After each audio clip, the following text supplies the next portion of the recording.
Okay, so we've given it the usual minute for people to arrive. I see a few people coming in as well. So first and foremost, thank you for taking the time in what is probably this evening for many of you. I know we've got quite a few people from Europe coming in here as well.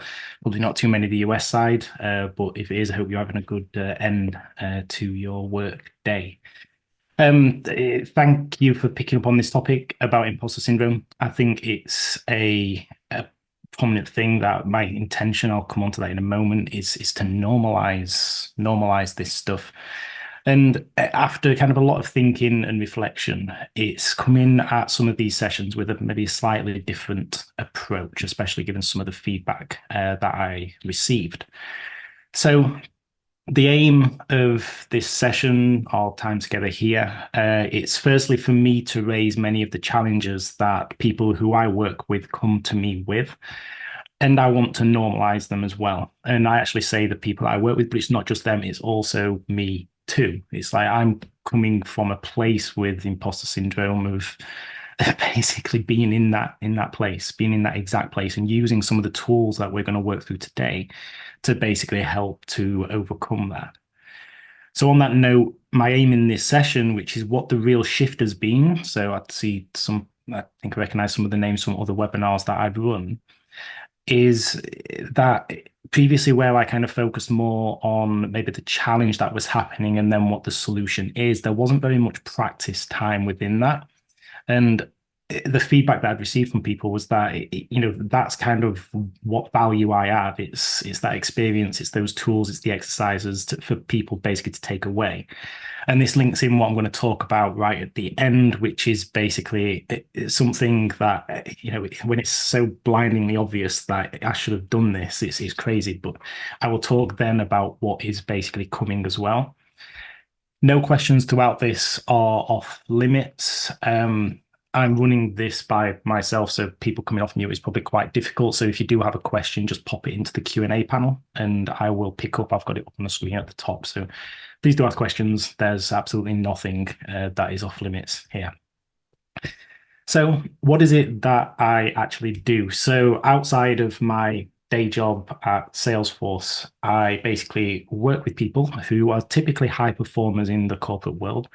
And it's basically helping them to improve their prospects, improve their skills, essentially develop into leaders. So I've worked with people to help them to get promoted. I've helped them to overcome some challenges like what we're going through here today around maybe a lack of belief about some experiences that they are having or potentially going to have, helping them to basically develop and to grow. And mindfulness is one of those angles that I come out with this too. I'll come into that in a second. Now, historically, I have worked with people one-on-one. It hasn't necessarily been in a group session, although I have done a lot of group sessions inside Salesforce. And that is where I'm kind of shifting a little bit here because I recognize, particularly with the approach that I'm going to take right at the end of this session, is that I know group is how I can make the biggest impact. And that's what it's all about for me. It's all about impact, helping people, and essentially eradicating poor leadership. That's the aim. So as I say, there's a couple of familiar faces, but then others who I don't think have known me probably outside of LinkedIn. So basically, who am I? What's my background? So I decided to begin venturing out into the coaching space a couple of years ago formally, even though I've been developing my skills around coaching for it was probably about like 2018 maybe that I actually started that journey.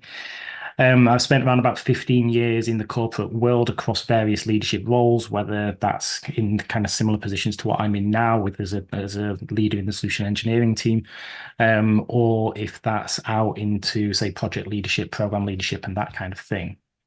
I've been a mindfulness practitioner for around 20 years. These practices were something that did fundamentally change my life back in 2006 after I had quite a pretty drastic injury. And I've spent around about 5, 6 years as a teacher of mindfulness as well. So this is one thing that really does light me up. I think when I lead meditations and guide meditations, it's like I get to practice myself as well as helping other people with these as well. Absolutely love it. A couple of years ago, I became ICFACC certified. So that basically means that I've got over 200 hours of coaching. I think it's probably more towards 400 at this point in time. And I did my NLP certification last year. Now, one of the things that I really bring to this is after doing my degree in psychology and neuroscience is that I bring coaching, mindfulness, neuroscience all into the same sphere. And this, I think, is a really unique blend, particularly the mindfulness side of things, because it allows us to basically understand ourselves a lot better. It helps us to manage our emotions, our thoughts. And then the angle that I bring into the teachings here is then understanding some of those principles that can actually make a real difference to us as leaders. Now, what we're going through today and also in any other engagements that you have with me, I'll be honest, it is absolutely not rocket science. It's just, I think it requires determination. It requires that grit just to basically grow through, right? To develop. So I'm going to get into the crux of it. I know one thing certainly that I want to do is firstly limit the amount of time that I'm taking away from you. I want to get time to value straight in there. So I'm going to dive right in, talk about what imposter syndrome is, and get into some of these tools for you to begin to take away and work on. So first, I'm going to explore a little bit of what imposter syndrome is. And as I promised in the description, I'm also going to be looking at a little bit around the psychology of imposter syndrome as well. So, definition. Imposter syndrome is a behavioral health phenomenon. It's described as self-doubt of intellect, skills, or accomplishments among high-achieving individuals. And it was interesting this, right? So first, the fact that it's behavioral means that we can potentially overcome it with some of these tools that I've actually got right here. It's essentially self-doubt because we are overthinking. We are thinking, we are making up scenarios in our head about what is potentially going to happen. And often it doesn't even have any founding in reality. It ignores accomplishments, right? We're not looking at the things that we've achieved. We may be looking at them, but actually diminishing their value. And the part about high achieving individuals, I noodled over a little bit with this because, and the bit that I settled on with this is high achievers, they always want to grow, and therefore they're always challenging themselves. They're always thinking about what could come next. And with that becomes that need to basically avoid being hurt somewhat, at least for many of us. So I thought, do non-high achievers potentially suffer from imposter syndrome? And I thought, well, yeah, they do. But it's probably more so among that high achieving community that actually do. So let's unpack this a little bit. So first, the fact that it's behavioral. It's habitual. It's a mindset that over time we have formed. It's there to protect us, in essence. It's like our fight or flight response. It's trying to make sure that we don't get hurt, that we don't do something stupid, that we don't damage our reputation, that we don't hurt our brand. That's essentially what a lot of this is. Could even be that we don't put ourselves at financial risk, for instance. So, we don't get fired from our job for doing something, for saying something. And that's one thing that, particularly, I look back to one coaching engagement where the client, he'd go out to a customer and he would absolutely smash his demonstrations. He was one of the best solution engineers in his space. But then when it came to him presenting internally, he'd be an absolute wreck. And when we begun to unpack this a little bit, it was like, well, he's developed the mindset that presenting to the leadership is potentially a risk to him. Because if he says something stupid, if he does something wrong, then it could be that he gets reprimanded for it. And he didn't have the same view with the customer because with the customer, it was, so what? Maybe they just don't sign the deal or whatever. But the other part, he felt as though his work was on the line, his job was on the line. And this then becomes a behavioral thing. The fact that it's self-doubt oriented. So it's focused on areas that we may have previously excelled in. Yet what we tell ourselves is that those achievements, they're unworthy. On this specific one, He was actually one of my former bosses. And it's like you look at some people and you realize that, these have got it all together, right? They're potentially in a high flying job, they're leading some great teams, they have a great family life.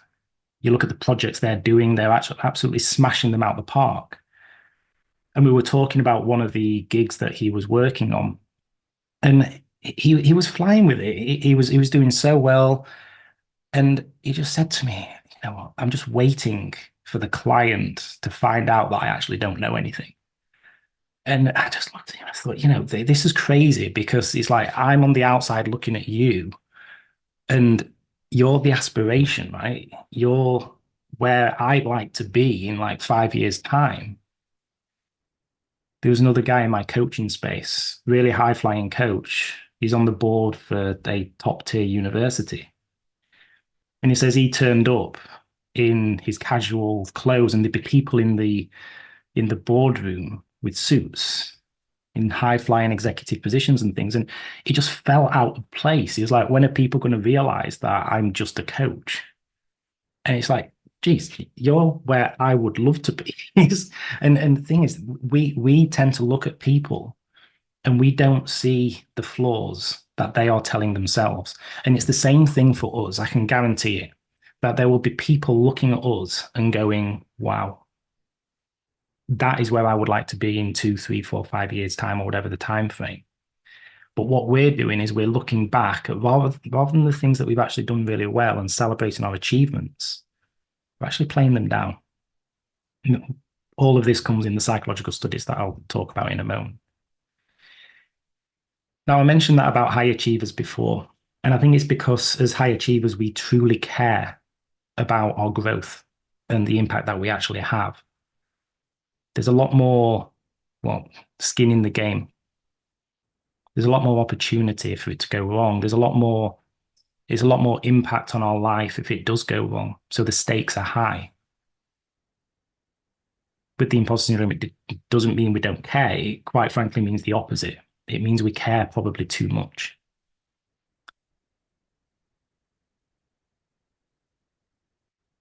So instead, what if we took an experimental mindset? What if we experimented? If we think back to when we were children, would we have ever suffered with kind of self-doubt, and would we have ever felt out of place and suffered with the mindset like we do today? Probably not. And it was very intentional of me putting a picture of a child experimenting there because as we grow older, we forget to play, forget about the value of playing.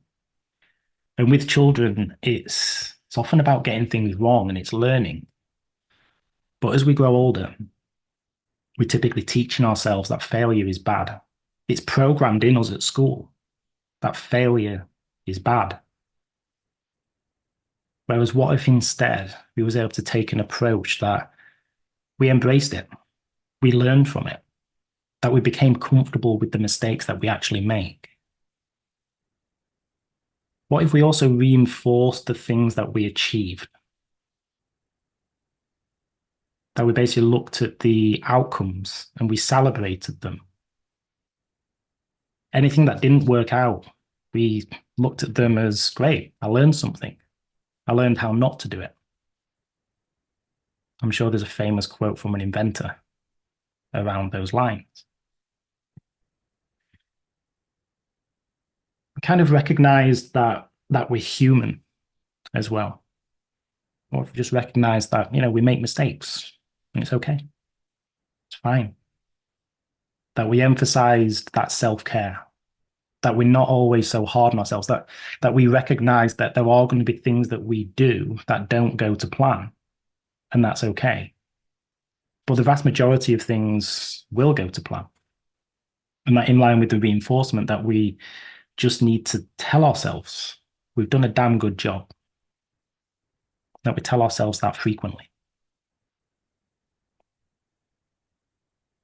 So I was doing a fair amount of research around this in the build-up. I love this part of this. This is what my psychology and neuroscience degree, that's the whole reason I did it, because I wanted to go deep into a lot of the science, the studies, around a lot of these type of phenomenon. Now, this one is the foundational one for imposter syndrome, Clance and Imes. Now, initially, this was targeted at high achieving women. And it's interesting this because this was done over 50 years ago. But some of you on the call may be familiar with the program called I Am Remarkable. It was born out of Google, and it was born around about 2018, I think it was.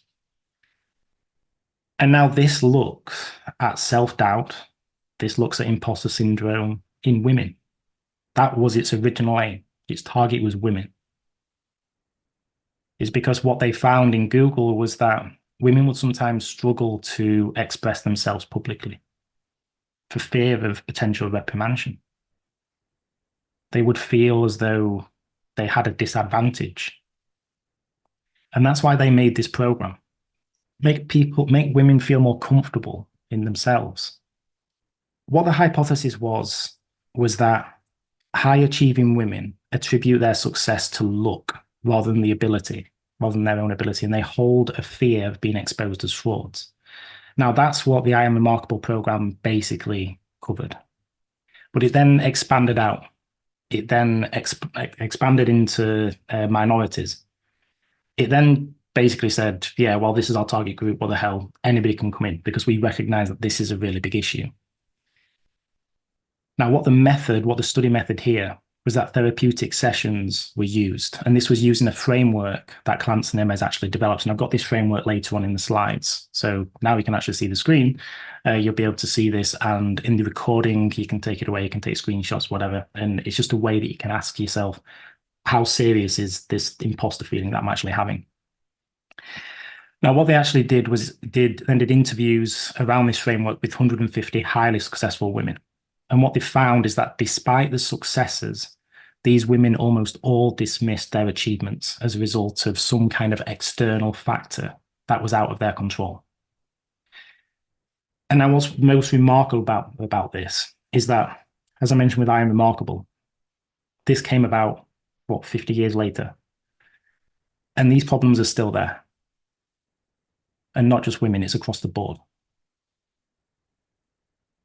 So we know it exists. Science is there to say it exists. So what they defined was that this is basically the model that I know that we all experience. So what we do is we start off in this top left-hand corner. We get an achievement-related task. We then begin to experience some kind of anxiety, some kind of self-doubt, some kind of worry. There's something going on in our mind around this. It's maybe a little bit difficult, and we're beginning to think, can I really do this? Can I really deliver it? As a result, what happens, we go down two potential routes. One is we spend a massive time preparing for this. We over-prepare. We analyze every nth little detail. What we then do is potentially procrastinate. We potentially begin to put off actually doing this task. We make excuses. What then happens is we eventually get this done. We eventually finish the task, potentially realizing, it wasn't actually that hard, was it? Get this feeling of relief. But what's gone in here, we've got a whole load of effort that is being put in. We may begin to attribute it to luck. We've got that little feeling of, I got through this, not by my own effort, but because I was lucky. We receive some positive feedback, but we discount it. We begin to think, well, I'm not really sure if that was me that actually contributed to that part of it. And we may begin to tell ourselves these things that take away from that positive feedback. I'm sure we've all been at this point where maybe we've delivered a presentation and we absolutely smashed it out of the park, but there was just a couple of little niggles that we look back and think, you know what, I wish I'd have done that slightly differently. But where does our mind orient? It's not towards the positive feedback that we receive, it's towards those couple of little tiny things. What we then get is we then get this perceived fraudulence, this, you know what, I'm ignoring that positive feedback. It didn't go as I would have expected. I'm going to get caught out, have some self-doubt around it, even potentially some anxiety comes up. And then we go back through this cycle in other things that we do. Now, this is the framework that they define, and I think it defines it pretty well as to what many of us probably actually go through today in this space. And further studies begun to back that up. So a study by Sokolku and Alexander, they did a meta-analysis around a whole bunch of imposter syndrome related research. So what they thought is there a link between imposter syndrome and mental health? So the method, how they did this, is first begun to identify what studies actually covered imposter syndrome and which ones had that bridge that went out into mental health. They then begun to understand the link between the two. They did analysis of what was 12 studies. What they found is that imposter fears have the capacity to affect psychological health and well-being. It's not only limited to high achievers. It's not only limited to women.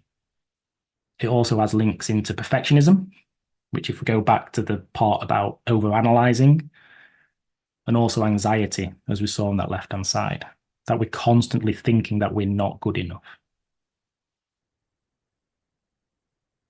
Now, the final one I'm going to mention, I'll mention this because I find it interesting about the scales that they used.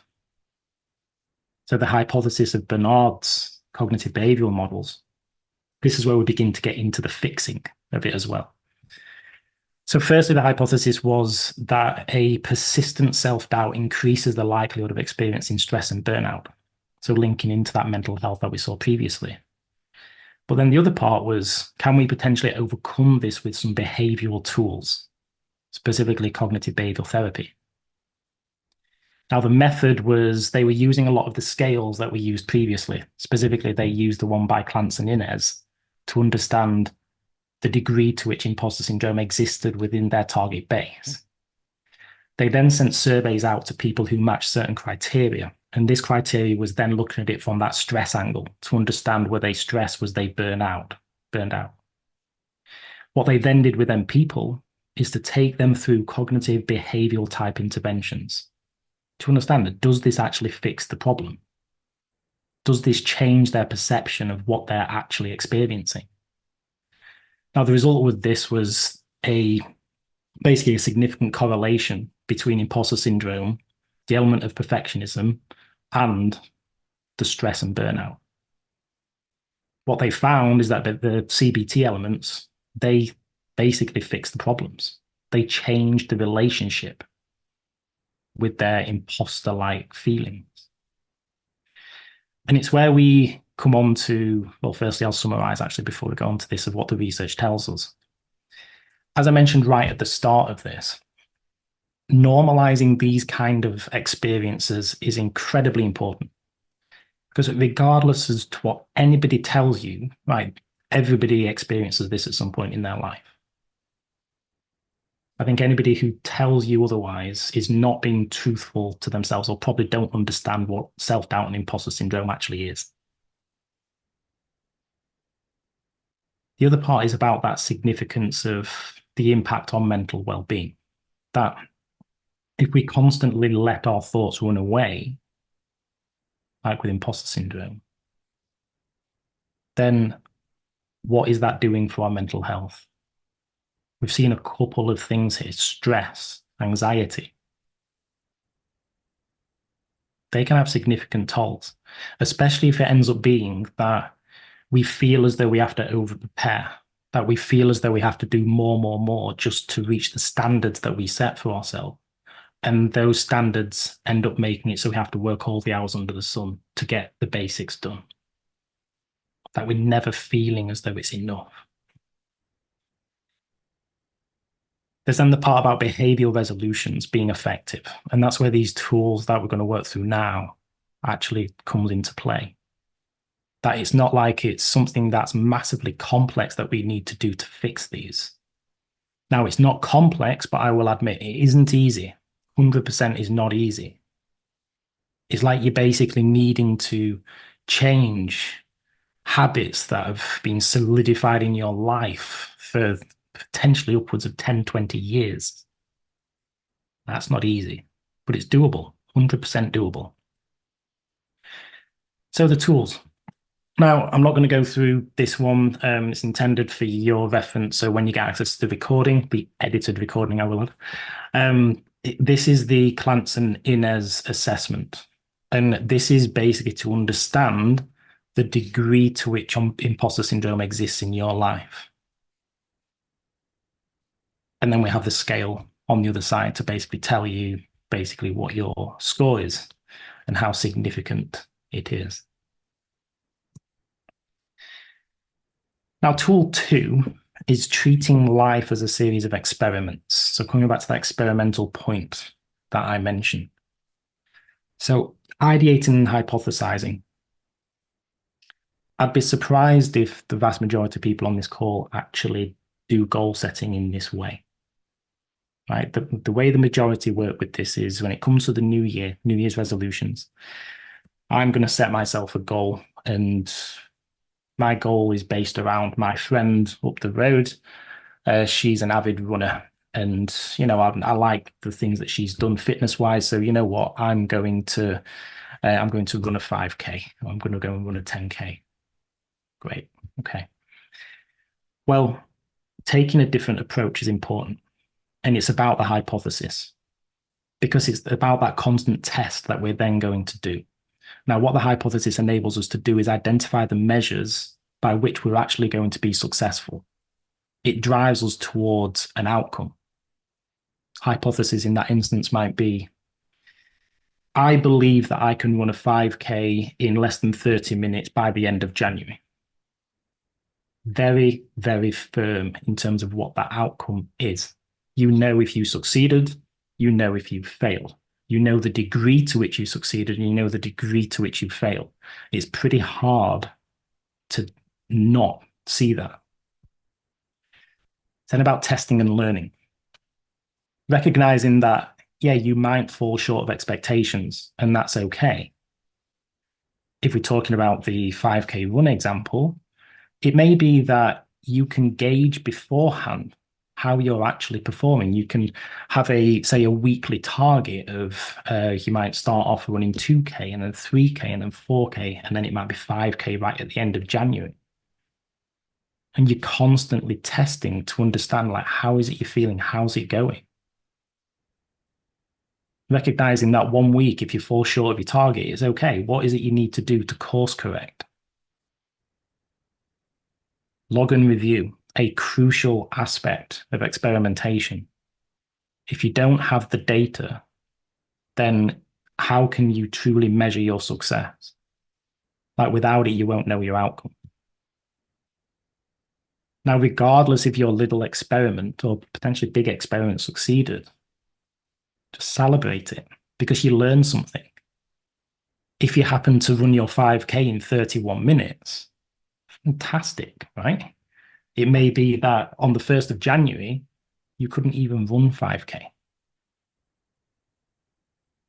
The mindset of many will be to look at that as a failed achievement. I didn't succeed. I'm not good enough because I didn't run in less than 30 minutes, and that was the target.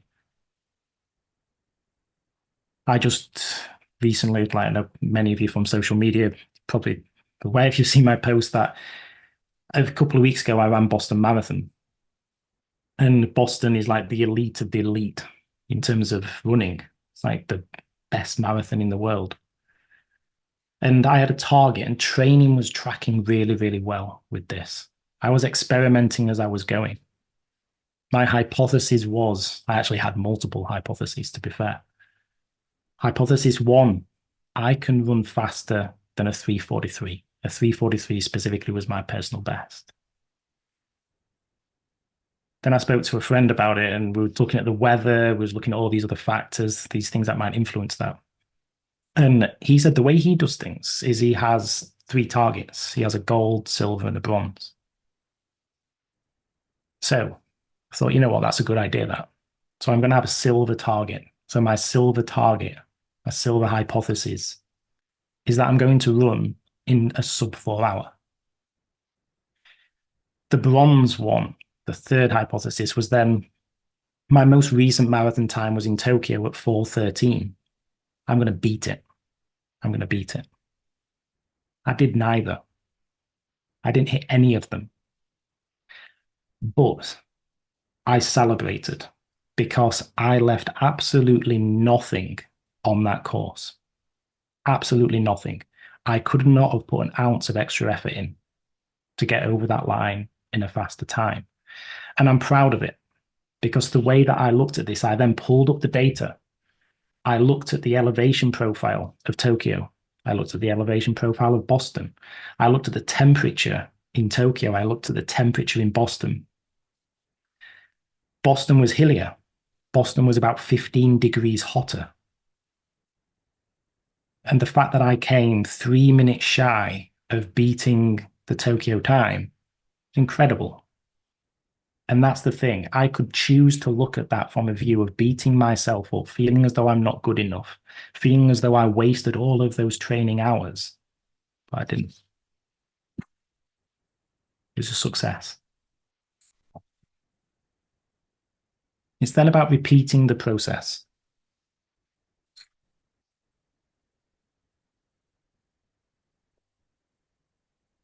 So now we're going to get to work on one of these tools. So my intention is there's 5 tools that I'm sharing all together. There'll be some for you to take away, 4 of them to be exact. And this one is one that I want you to work on right here, right now. Now I call it the Imposter Eradicator. Incredibly powerful tool, and you can choose to repeat it, you can choose to just read from it, whatever. But what I'd like you to do now is if you grab a piece of paper, or it could be a journal, if you have one, and what I want you to do is draw a line right down the middle of the page from top to bottom. And I want there to be equal space on each side of the page. Now, in the left-hand column, write a title of wins right at the top. And on the right-hand column, this is learning opportunities. Learnings, whatever. Let's have a look at the time. So if you spend the next, let's say 5 minutes, I want you to fill these columns with absolutely everything that you can think of. It doesn't matter if it's small. You know, I got up on time this morning. I got up before my alarm. Doesn't matter how big, how small, just note it down. And then we'll come back. So 5 minutes.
Just remembering that there is absolutely nothing that is too small to note down here. Anything you feel that is important, put it down.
We're about halfway through.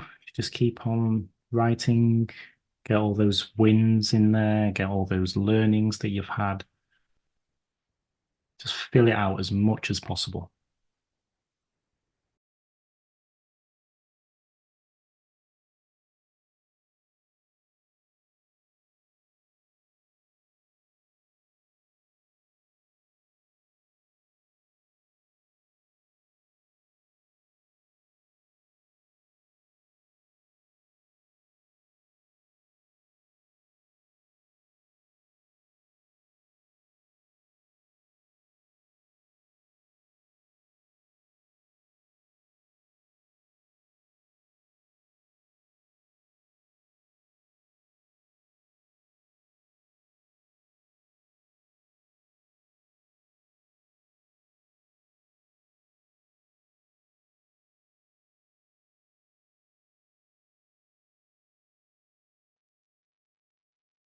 Okay.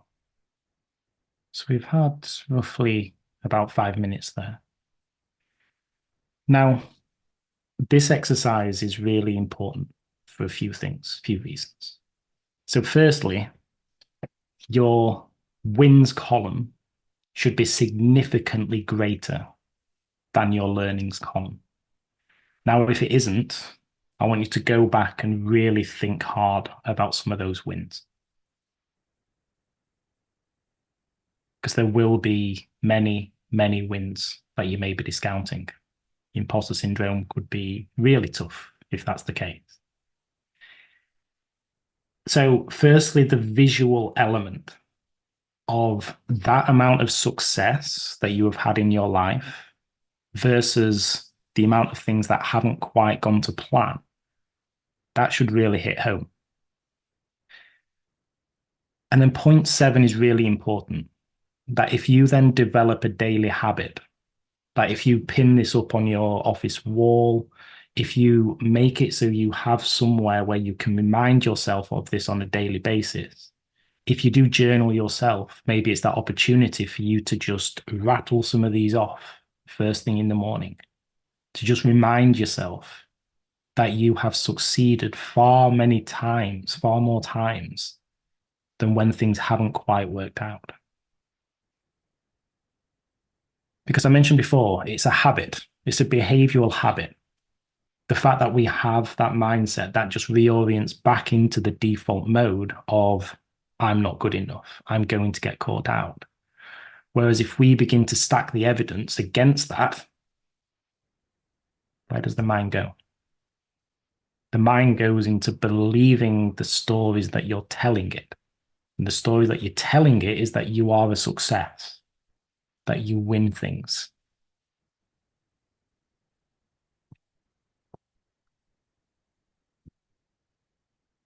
So, tool four is a very similar thing. It's a very similar thing to do. Now, we may, going back to the presentation example that I mentioned, we may often look at things from that worst case scenario perspective. But then what was the actual outcome? We never do this, do we? We always tell ourselves what the worst case will be in this specific situation. But then we never go back to validate whether that was actually correct and whether that actually happened. So this is just something to consider, that whenever you find yourself, if you do find yourself thinking about what some of these worst case scenarios are in the things that you do, just make a quick note of it and then come back to it later and write down what actually happened. I can guarantee to you with this that the vast majority of those scenarios, you will find that the worst case was actually nowhere near the reality. But again, the thing about the behavior is that we have it in our mind that the worst case scenario is going to happen. But we never tell our mind anything different. We never say, well, actually, that time last week when I thought this was going to happen, you know what? It didn't. Didn't happen. It happened like this instead. It actually worked out really, really well. I may have slipped up in the presentation, but I actually got the job. Then tool five, mindfulness meditation. And, and we're not going to do any meditation today. It's just something to take away, to noodle over, and to think. Some of you may have a practice. So mindfulness has been scientifically proven to help to develop emotional intelligence, to help us to become more aware of our thoughts, our feelings, our emotions, to help us to then manage some of those thoughts, feelings, and emotions as well. So a short daily mindfulness practice can really help in this space too. Now, I'm not talking about anything wildly complex here. Things like breath work, just focusing on our breath when we're feeling that imposter feeling coming on, focusing our attention on something. Could be the breath, could be an item around the house. If we're out for a walk in nature, could be on something that we're seeing. There's then the compassion practice, the self-care. It could be that we do some journaling. So, like the exercise that we've just been through, that we begin to repeat that on a regular basis to reaffirm that, we shouldn't actually feel like an imposter because we've got all these successes that we've got in our life.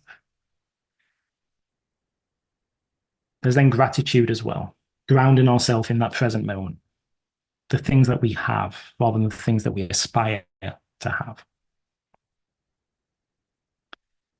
So why is it that these tools are effective? We've in essence covered this, right? Imposter syndrome, it's a behavioral issue. And these are tools which tackle that behavior right on. So in the experimentation approach, what we do is build this behavior that supports failure. That recognizes that failure, it's a learning opportunity, that it's a part of life. But if we scale things down, rather than thinking about our goals as being these big, massive, audacious goals, that we chunk them down into things that are achievable, that allow us to get things wrong, but then allow us to course correct and recognize that, that's just a part of life. Those things happen. Everything cannot go to plan all the time. It's the fact that it's habitual and we're breaking that habit. So, as we've alluded to, all over these years, imposter syndrome has become a default mode. And what the success log does is builds a counter habit. It helps us to see it for what it really is. That our wins probably outweigh our learning opportunities by 4, 5 to 1, possibly even 10 to 1, 20 to 1. It's like, how can you argue with that? Now, our mindset is to dream big. As I mentioned with the first point, it's the importance of breaking down the goals. Instead of setting a goal that by the end of the year, X, Y, Z, ABC is going to happen, do that, but break it down into increments. I am going to do X, Y, Z, ABC by 1, 2, 3 date. And this is how it's going to feel. Because the tying emotion into that is really important. There's then the self-compassion piece, making it that this becomes default. But there's the meditation side of things there, but most importantly, the success log. It's making it so we're actually giving ourselves pats on the back regularly. That we're able to kind of look at the achievements that we've got and not at the failures that we've had. Just recognizing that, our wins far outweigh those other things. Now, in line with all of this, I hope you've taken a lot away with those tools. Now I'm experimenting myself, right? And I mentioned at the start, it's literally been in probably this last week or so that I've kind of really thought that this is the path, this is the way forward. It's actually been in this last 2 days that I've been like, right, this is what I need to do. And this is how I'm going to do it, although I'll admit that's still taking shape. But I've had ways for people to engage with me for some time. And that's been in the form of one-on-one coaching, or there's been small elements of group sessions as well. And I've decided I need to change that. So I want to continue, I need to continue to basically help high achievers to grow, to become better leaders, to make it so there's no poor leaders, at least those who work with me. My aim is no poor leaders in the world. It absolutely astounds me some of the stories that I read, some of the videos that I see of poor leaders in action. I'm like, it's crazy how somebody can do certain things that actually mentally harm other people and kind of seemingly do it intentionally. It's just baffling. So that's what I want to stop, right? It's so for me, it's like giving people the tools, the techniques similar to what we've been through today and making them incredibly accessible. So previously I had different levels of engagement, right? And I then thought, right, so what is it that I missed out on when I was growing up, or what did I discover that was difficult for me to access? And one fundamentally was the guided meditation, but linked in to leadership. So this is where the thematic talk comes into play. So it's how do we practice compassion, look at goal setting from a visualization perspective? How do we learn to meditate around difficult conversations that we've got coming up where we're using visualization techniques to overcome some of these, to prepare and so on? There's then the specific group coaching, and it's basically working through some specific challenges, some specific problems. So, one that I often hear is how do I get promoted? How do I overcome difficult conversations? There's even this imposter syndrome angle of I want to become a leader, but I've had a previous failed experience of this. So, how do I overcome this? So, it's tackling a number of these behaviors that we've previously been through.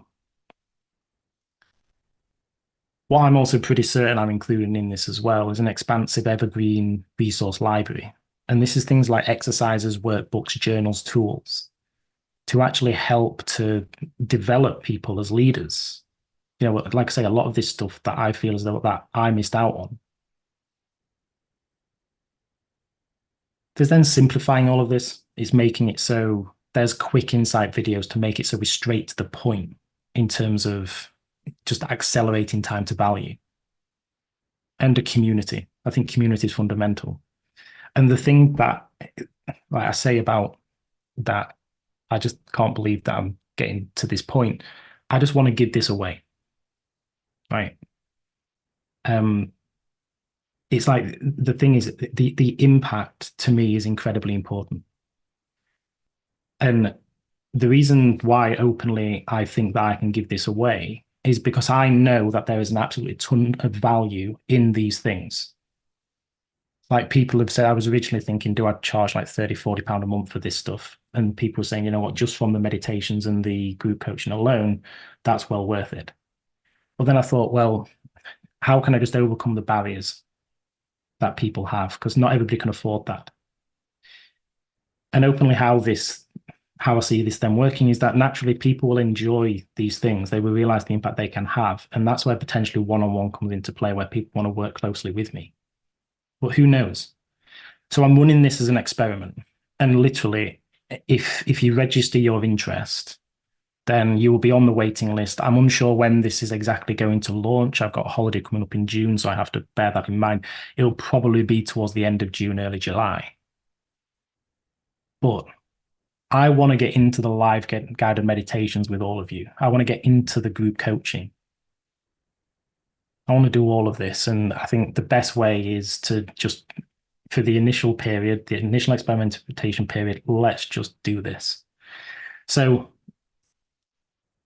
if that sounds cool, if you basically scan the QR code on the left-hand side, that will just take you to a simple form that I've created. Just enter your information in there. You'll be added to a specific list that will be when I'm ready for this. Then I will launch out an email saying this is how you can go and subscribe. The one promise that I can make is that for, I'll say, at least 3 to 6 months, this will be absolutely free of charge. may even be forever. I don't know. If there is anything that does change on that in that period, naturally you won't be on the hook to go straight into that at all. So you will have the opportunity to say, I'm done. I think the one ask that I have in this is, firstly, I fully expect that you will get a lot out of it. The other is I want feedback. I want to understand, how is it working? So the one thing I guess you will be on the hook for is you will probably get a few emails from me asking for feedback, asking how it's going, what I could do to improve it, how I could change it for the better. Whilst this is being built up and defined, on the right hand side there, I still have that free accelerator that is live. So this is kind of the old thinking that I had, that this was kind of the way that I can help people. Basically, this is a course-based initiatives where there's a bunch of assets in there. There's things like workbooks, there's tools and that kind of thing. There's also videos. So there's one in there, for example, around overcoming difficult conversations. So all that thing is still there. So if you want something for the time being, please go there, grab it, sign up. And again, there's absolutely no cost. So that's basically what I have for today. I'm really, really glad that you basically spent the time with me here. And I hope to see you in this program. I'm really excited by it. Like I say, I can't believe it was right in front of my eyes. Like, this is the best way forward for me to basically give the most impact to people. And yeah, thank you for your time.